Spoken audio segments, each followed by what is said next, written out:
Okay guys, I'm here for my review of WrestleMania VIII. The 8th review of my WrestleMania review series, which is going to go, hopefully, and I'll have it done by WrestleMania. But no guarantee of that, because I don't upload on Sundays, unless it's a pay-per-view, and even then I may not. But anyway, WrestleMania VIII took place on Sunday, April the 5th, 1992, from the Hooiser Dome in Indianapolis, Indiana. This, I believe, is the only time that WrestleMania has been in the Midwest. And this is actually the closest WrestleMania has ever been to where I have ever lived, in either state I've ever lived to. This is probably the closest I ever could have been to a WrestleMania, and didn't go. And I was a really little kid then. I was 8 years old going on 9 at this time, so, at the time of this WrestleMania.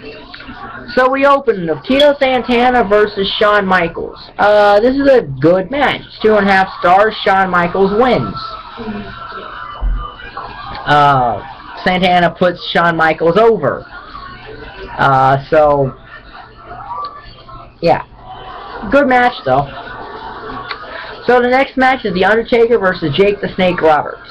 This is Jake Roberts' last WWF match until the Royal Rumble 1996. Jake was leaving. His dad had brokered him a deal for Jake to go to WCW and become one of their highest paid stars. That only lasted a couple months, and Jake was gone again from wrestling, and he didn't return until 1996, partially because he had been battling a lot of drug and alcohol problems. But this is a 1-star match. It's an okay match. Jake puts Taker over, and just that. Next match is actually a forgotten classic on WrestleMania. It's not one of the greatest WrestleMania matches of all time, but it's definitely a forgotten gem, if you will, from this WrestleMania. And it's the Intercontinental Championship match. Bret the Hitman Hart challenging Roddy Piper. This is a 3.5-star match. Piper actually shows what he can actually do in terms of actual wrestling in this match, and not just, you know, what he normally did. This is Piper's best match he had in the WWE by a landslide. And Piper helped establish Bret as a future top guy by him winning the IC title here. Although technically the referee should have looked if Bret Hart's shoulders were down too, since the sleeper is an offensive move, as Piper says in his DVD, but that's the way wrestling is sometimes. So then we get a match that's random. It's an 8-man tag. Hacksaw, Jim Duggan, Sergeant Slaughter, the Big Boss Man, and Virgil taking on the Mountie, the Repo Man, and the Nasty Boys. It's a half-star tag match. Coincidentally, the IC title match, 3.5 stars. This tag match. A year before Sergeant Slaughter's main eventing WrestleMania VII with Hulk Hogan. And here he's in a meaningless tag team match. A year before, the Nasty Boys had won the tag team championships from the Hart Foundation. And here they are in a meaningless tag match. The Mountie and Repo Man, whatever. I don't care. Virgil was even in a big spotlighted match at WrestleMania VII against Ted DiBiase that had essentially 3 years of build, and he's down here in a meaningless 8-man tag. It's a half-star, and that has Ray Combs from the Family Feud be the ring announcer, which only served to have him make jokes about the heels. He didn't announce the faces at all, so... And they used this every time Ray Combs showed up, even at the 1993 Survivor Series. Ray Combs is the only celebrity involvement in this WrestleMania. So then we get match 1 of the double main event. Oh, yeah. Ric Flair versus the Macho Man Randy Savage. Another forgotten gem on this card. This is also a WrestleMania classic. That actually helps this show a lot, actually. Compared with this and the IC title match, actually helps this show and kind of saves it in a way from being not one of the worst WrestleManias. Because it's not really bad. It suffers from the same thing that 7 does in a way of having too many matches. Although this one has the right number of matches, it has 9. But on the other hand, most of them are not needed. You could easily do away with at least 2 of these matches and have a much better show overall. But this is a very good match. This is 4.5 stars. Savage won. The only reason it's 4.5 and not 5 is I disagree with Ric Flair's blade job. Coincidentally, that's half the reason of WrestleMania 4 of the match with Hart and Piper's 3.5 is also because there's blood in it. I don't even know how Bret Hart got busted open anyway. There wasn't anything in the match with busted open unless it was Piper's punches. Biggest problem I've always thought about Ric Flair is he blades too much when it's not needed. Blood, in this case, should have came from Savage, in a way, or both guys. But this was not a cage match, or no disqualification match, or anything like that, so I really don't think blood was needed. So, anyway, like I said, Savage wins. Great match. 4.5 stars. Now what should have been the main event, though, but I'll get to that in the actual main event. Next match is Tatanka versus Rick the Model Martel. It is what it is. It's a half-star match that's really not that good. Tatanka wins. And would basically maintain a win streak that went on for over a year. Yeah, over a year undefeated streak. That's how you build somebody up. Of course, there was a really bad booking decision involving Tatanka at the next WrestleMania, but that's for the next vid. So then we get the WWE Tag Team Championship match. So Money Incorporated versus Natural Disasters. This is a half-star tag match. Natural Disasters win by countout, just like they did at the Royal Rumble 1992. They eventually would win the tag team titles from Money Incorporated, but Money Incorporated would win them back. So,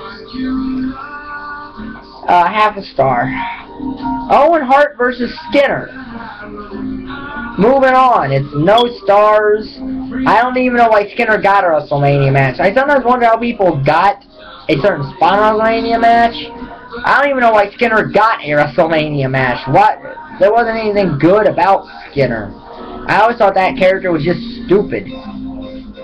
I thought that Steve Kerr was probably better in the Fabulous ones when they had a really defined gimmick. This wasn't anything. Skinner's gimmick was never much of anything. So, good Owen Hart won. And his, technically it's his second WrestleMania, although the WWE will probably say it was his first, because they probably don't want to mention he was at WrestleMania 5 with the Blue Blazer, but anyway, no stars there. Then we come to the main event. Hulk Hogan versus Sid Justice. No stars here. This match ends by DQ for starters. I believe this is the only WrestleMania main event that's ever ended by a disqualification or a countout. Out of all 30 WrestleManias, this is the only one that's main event ended in a countout or a DQ or any kind of technicality finish.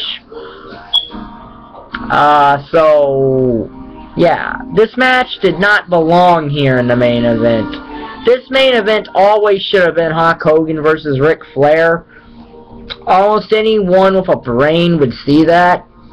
You have Hogan and Flair, the biggest draw in the WWF at the time, and the biggest draw of the NWA, under the same company. In the same company. This is a match that NWA and WCW, that NWA/WCW fans and WWE fans always wanted to see, because there was always debate over who was better, Hogan or Ric Flair. Okay, this is the single worst idea or booking decision Vince McMahon made, because he missed out on a lot of money. Not just from the attendance arena here, but from the financial pay-per-view buys. And if Vince thinks that when we say that, if you were ever watching these videos and we say that, I want him to explain how in WCW, Hogan's first match in WCW was against Ric Flair for the WCW title at a secondary tier pay-per-view, Bash at the Beach, of 1994, and that match alone made that Bash at the Beach 94. That match, Hogan Flair alone, made that pay-per-view the single highest grossing WCW pay-per-view in WCW's history. Yeah, in the history of WCW. So when Vince says, oh, it didn't draw the kind of numbers we wanted to do at house shows, well, it does. The primary WWF crowd right didn't know who Ric Flair was. See, Hogan had gotten to the point where everyone knew who he was, and the members and the people in the NWA who watched the NWA, they knew who Flair was. This was meant to be people who watch more than just the WWF. If you put them in a match, you'd make a lot of money. Bischoff made Ted Turner a lot of money at Bash at the Beach 1994. That's the only match that was really ever promoted for Bash at the Beach 94. And on that one match alone, as I said, highest grossing pay-per-view in WCW's company history. Based on that one match. So, Vince's reasoning has always been utter stupid. He just doesn't want to admit he made a mistake in not booking Hogan and Flair at WrestleMania VIII. He just doesn't want to admit he made a mistake. But anyway, Sid Justice has been in 2 WrestleMania main events, both of which are bad. However, this one, he at least has the privilege of, it's a main event on an okay WrestleMania. Not great, but definitely not bad. It has a little bit of good stuff in it. Whereas his second main event in 13, oh, that's just a horrible show altogether. So, next video is WrestleMania 9, which will probably be uploaded Monday. Because I'll probably watch it tomorrow and then upload it Monday. So, that's there are some WrestleManias I don't look forward to going back and watching. 9's one of them. And I'll tell you why in the next video. So if you like the video, hit the like button down there, hit the subscribe button down there. If you want, leave a comment, and thank you for watching. Bye.